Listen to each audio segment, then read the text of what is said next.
अस्सलाम वालेकुम रहमतुल्लाहि व बरकातुहू। जुमा के दिन की खुसूसियात। जुमा के दिन हज़रत आदम अलैहिस्सलाम को मिट्टी से बनाया गया। जुमा के दिन हज़रत मोहम्मद सल्लल्लाहु अलैहि वसल्लम मदीना मुनव्वरा में तशरीफ़ लाए। जुमा के दिन इस्लाम की पहली जंग हुई। जुम्मे हफ्ते का सरदार है।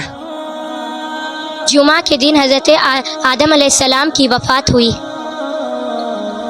जुमा के दिन हज़रत नूह अलैहिस्सलाम की कश्ती जूदी पहाड़ पर रुकी। जुमा के दिन हज़रत नूह अलैहिस्सलाम की कश्ती रवाना हुई।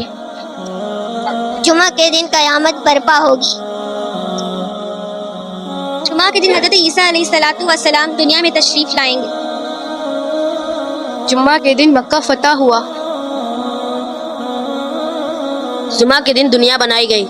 जुमा के दिन हज़रत मूसा अलैहिस्सलाम की कौम को फिरौन के जुल्म से निजात मिली। जुमा मोमिन के लिए ईद है। जुम्मे के दिन हज़रत इमाम हुसैन की शहादत हुई। जुमा के दिन हज़रत यूनुस अलैहिस्सलाम को मछली के पेट से निकाला गया।